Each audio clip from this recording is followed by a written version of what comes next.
Good morning, children. Let us begin with the second class of nationalism in Europe.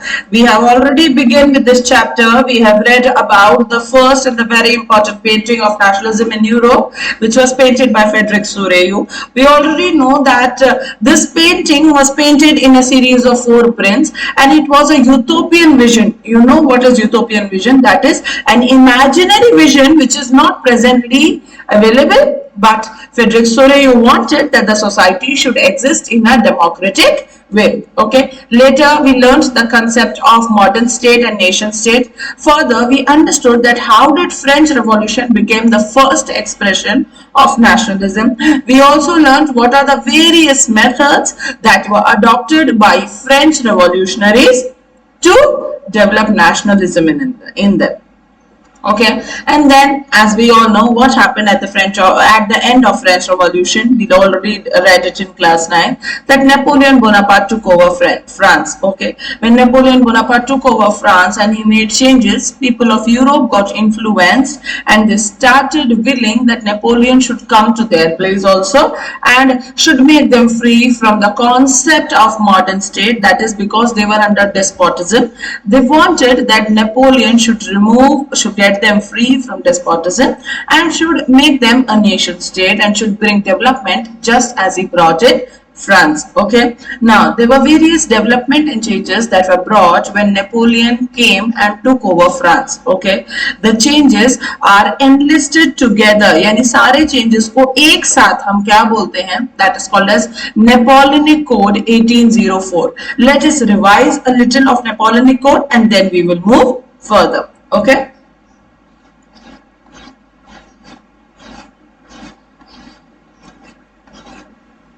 Now, when we talk about Napoleonic Code 1804, or it is called as the Civil Code 1804, very, very important. You need to learn about it. Is that clear? It is very, very important. Napoleonic Code 1804, or it is called the Civil Code 1804, brought various changes in France as well as in those countries which were occupied by Napoleon. That means some of the countries of Europe. Okay, what were the first changes? Let us see. Equality before law and no privileges by birth. He said that everyone will be equal in the eyes of law and there will be no privileges given to anyone by birth. Why this concept has came of no privileges by birth is because of French Revolution or the Society of France. Because Society of France, as you already know, you have studied in class 9, was divided into 3 estates. That is clergies, okay, then it was nobilities, then it was common people, which is also called as third estate, right? And the privileges by birth were given only to these 2 estates. Hence Napoleon removed these privileges also and he wished to brought equality before law. Okay, then second, he abolished the feudal system. Okay, he abolished means he removed the feudal system. That means he removed the system of collection of taxes, and taxes specifically collected by clergies or nobilities. He said that all the taxes will be directly paid to the state. No intermediary, यानी कोई बीच का person नहीं होगा जो tax collect करेगा. It will be the people and the state who will be collecting taxes together. Okay. Third, he improved transport and communication. When he improved transport and communication, people started moving from one place of the country to another place very easily, and that also increased the development of the nation. Okay. Fourth, he brought common national currency. He said when we belong to one country, then the currency in the country should not differ. That is why he brought common national currency, and because of common national currency, the value setting of values and the medium of exchange became very, very easy. Second, now what he did secured right to property. What is right to property? See, if we all know that France was a country which was having maximum population of common people, that is third estate, okay, where most of the people were landless laborers. They were working on the lands of manors, okay, and they were doing tilling job there. Okay, so what Napoleon did, Napoleon said that the person who is doing the tilling job will be considered as the owner of that area. Okay, that means when all the hard work is being done by that person, then he has a right to property. Okay, understood? That means the owner of the land or the person who is using the land continuously will be called as the owner, or he will have the property rights. Okay. Now, the next is guild restrictions were removed. All the guild restrictions were removed. All the restrictions related to exchange, custom duties, exports were removed. Standardized weights and measure system was introduced so that the measurement of all the goods which are being exchanged in the country becomes easy, and that is why the exchange became easy. Okay, now France में this was already set up, this was already established, यानी क्योंकि Napoleon वहीं से था और वहीं से उसने फर्स्ट टाइम कैप्चर करना स्टार्ट किया, तो फ्रांस में already Napoleonic code was established. But with the swathe of territory, that means as and when he started moving from France to other parts of the Europe, he started establishing Napoleonic code everywhere, wherever he went. Is that clear? That is why I have written here France as well as Europe. Okay. Now let us see reaction of people. क्या लगता है आपको इतने सारे positive changes करने के बाद the people will feel negative? No. The people initially felt very positive for Napoleon. Okay. Let us see the reaction of people. ध्यान से देखना, important question. ठीक है?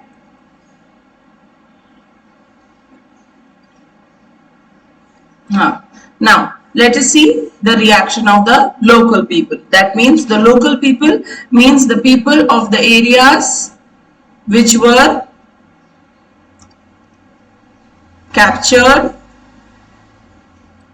by Napoleon. Okay, now we will see the reaction of the local people. What were the reactions? Initially, countries like Holland, Switzerland.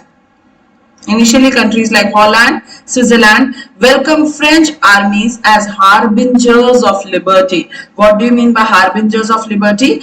They can be called as messengers.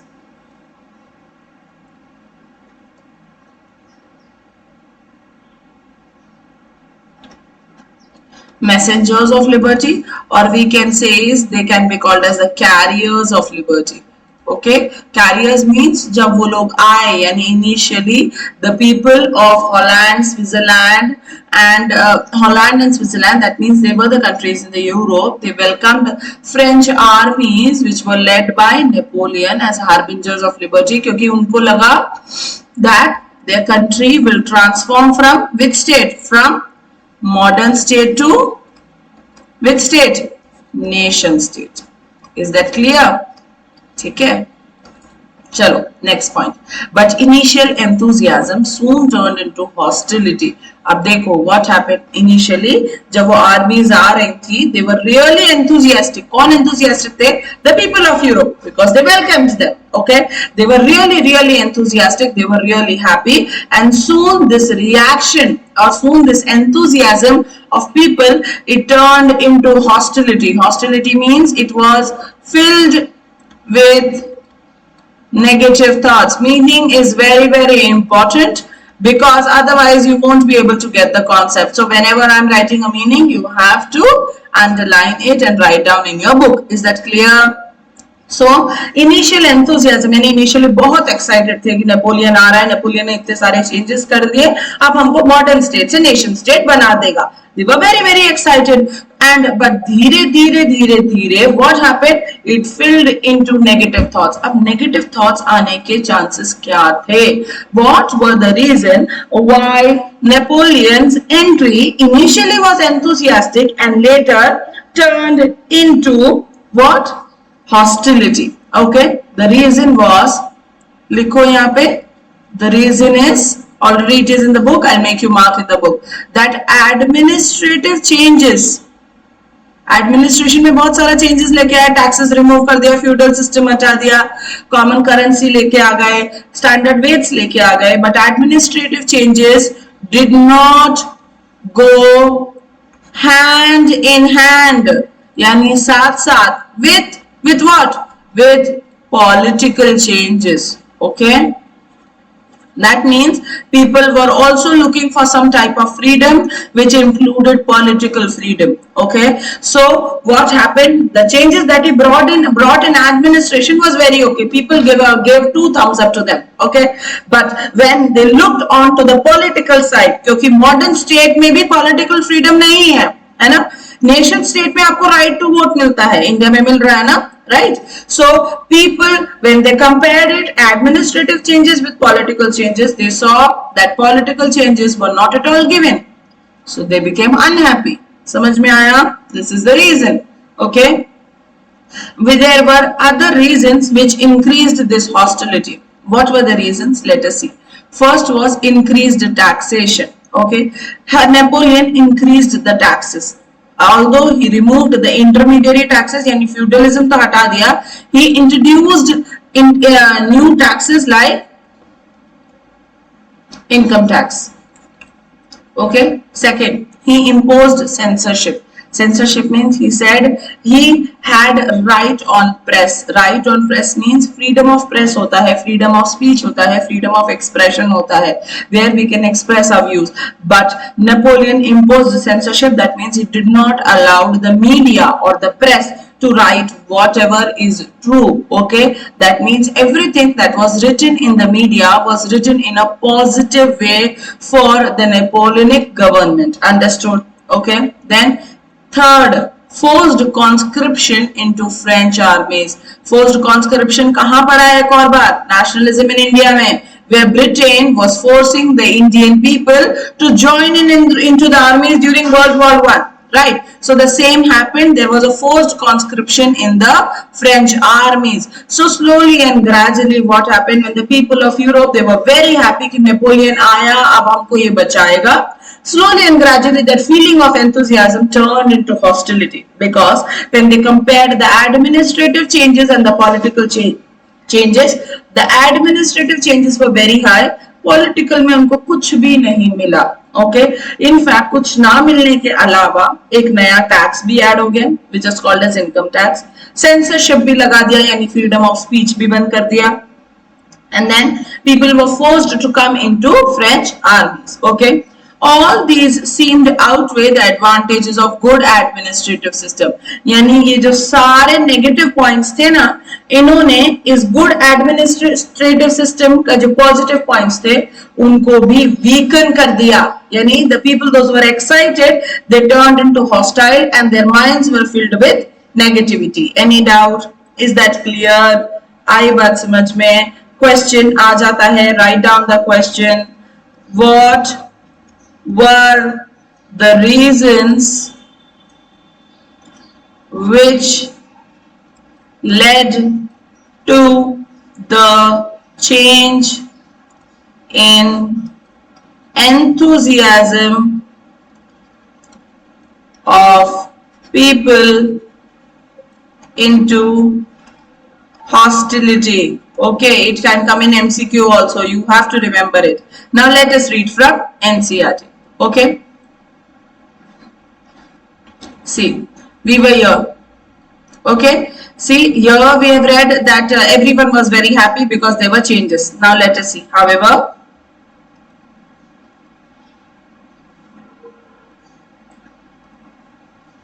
let us see. However, in the areas conquered, which areas? I'm talking about Napoleonic areas, the reaction of the local people, local population to the French rule were mixed. Mixed means they were happy also, plus they were sad also. Okay, their reactions were mixed. Okay, initially in many places such as Holland, Switzerland, as well as in certain cities like Brussels, Mainz, Milan, Warsaw, the French armies were welcomed as harbingers of liberty. I already taught you in the PPT that yes, initially they were welcomed as the carriers of liberty. कहा जाता है ना, आजादी के दूत कहा जाता था उनको, कि वो जहां आ गए वहां पे आजादी मिलना पक्का था. ऐसा एक what we can say is ऐसा एक information pass out होता था public में. Okay, so they were thought as harbingers of liberty. Okay, but what happened? Mark the points. But initial enthusiasm soon turned into hostility as it became clear, very important, the reason,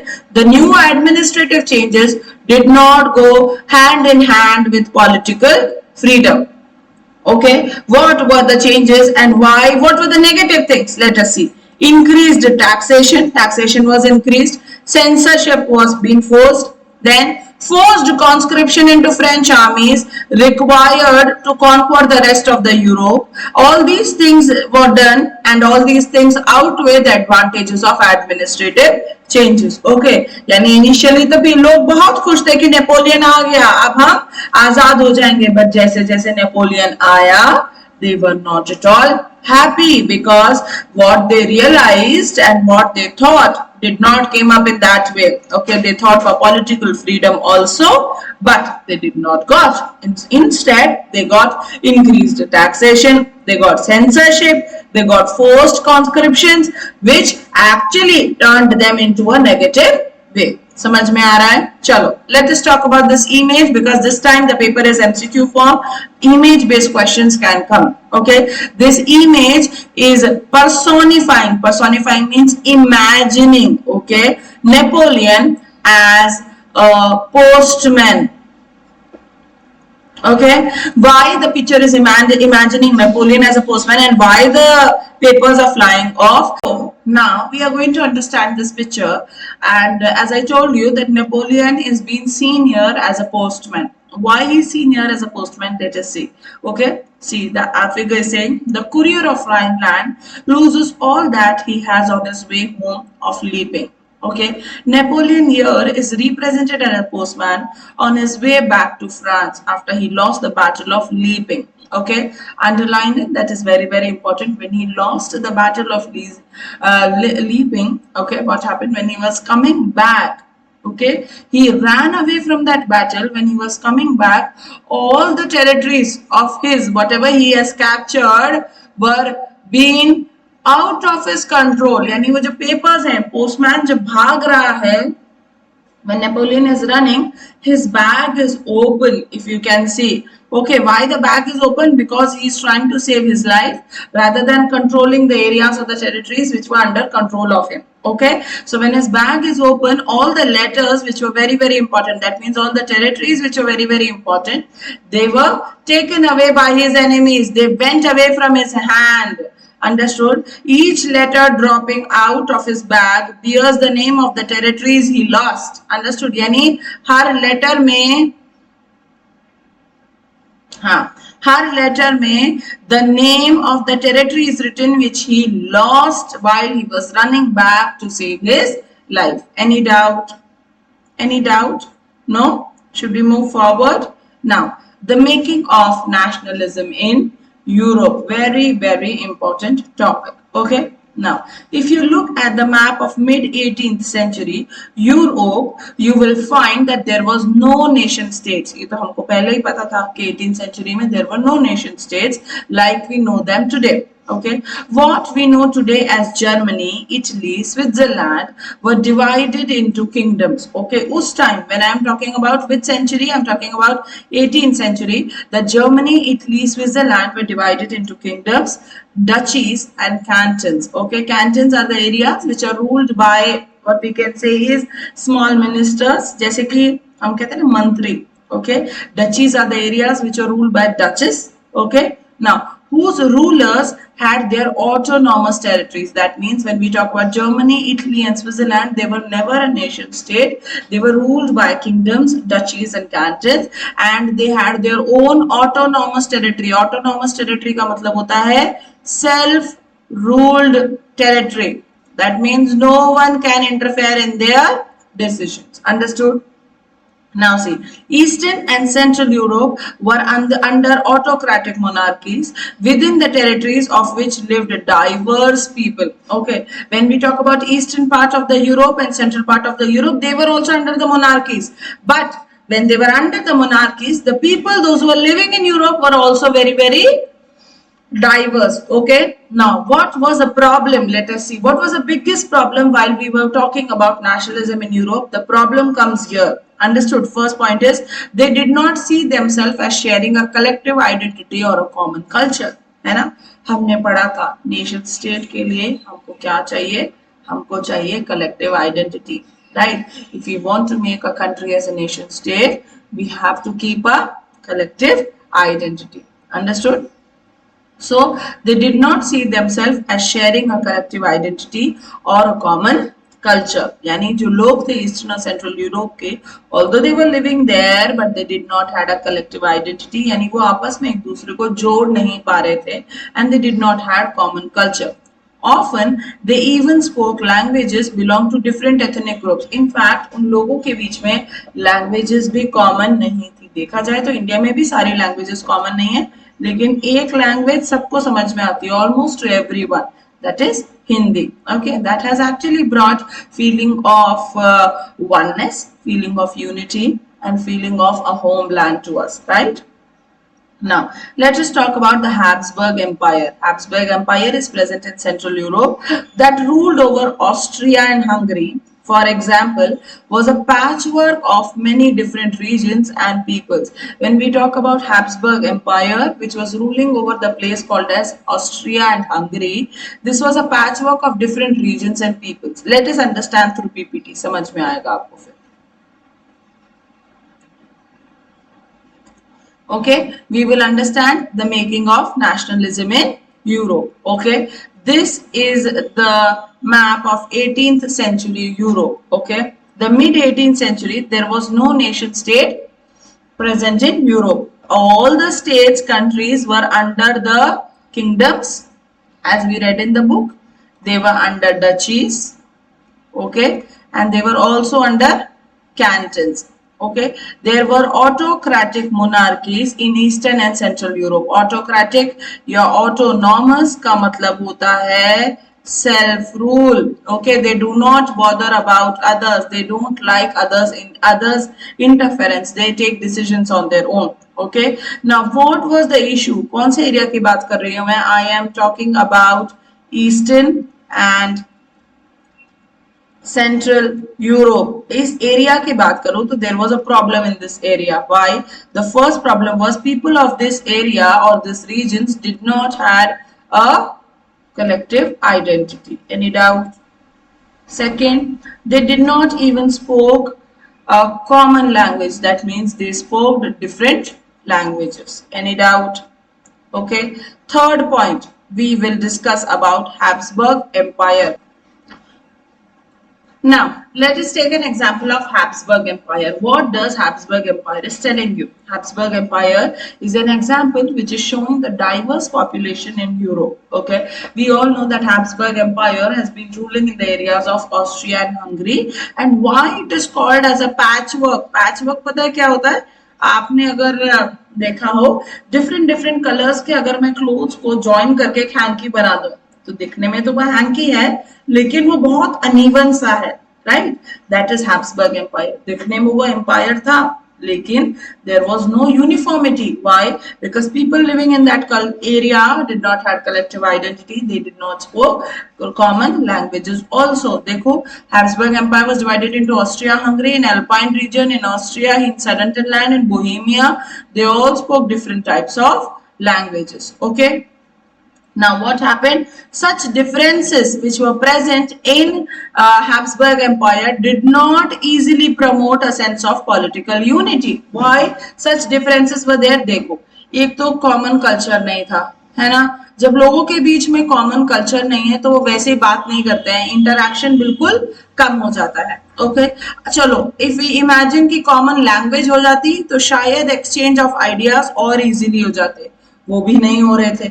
Okay, then they did not had a common identity also. That means they did not belong to that same country. They traveled from here and there and they settled in the eastern part of Europe. When nothing was in common, hence they were never united. They were never ever united, and it became very difficult in Europe to bring a sense of political unity. Okay, the only tie binding these diverse group was common allegiance to the emperor. बस इन सब में एक ही चीज common थी. क्या common थी? They all were actually obeying one emperor and one empire, that is Habsburg empire. Baki nothing was common. If I talk about nationalism, इस area में nationalism लाना was very very difficult because there was no hope seen. Picture में देखो ना, everyone is wearing different clothes according to the nation that they come in. Okay, when they're wearing different clothes, they have different language, nothing is there in common, then how can you think that they will get you a sense of common identity? Do you get that? देखो book में से पढ़ते हैं. The Habsburg Empire that ruled over Austria-Hungary, for example, was a patchwork of many different regions and people. It included Alpine region, which included Tyrol, Austria, Sudetenland, as well as Bohemia. आपको ये learn नहीं करना है, आपको बस ये ध्यान रखना है कि nationalism in India was comparatively easy because we had collective identity. Nationalism in France was very easy because they had collective identity. But nationalism in Europe was comparatively a difficult one, specifically in 18th century, because the people spoke different languages. देखो यहाँ लिखा है ना, the aristocracy, that is higher class people, spoke German. Italian provinces of Lombardy and Venetia spoke Italy. In Hungary, half of the population spoke Magyar, while others were having local dialects. Understood? That means they were people from different areas, those who are living together as a patchwork. Okay. Only the common thing was, the tie binding thing was, what was the tie binding thing? That they had common bowing towards the emperor. That means they were loyal towards the common emperor. That is Habsburg Empire. Okay, is that clear? ठीक है. Now we will study this topic in the next class. Okay, तब तक read it from the book, read from the PPT. Okay.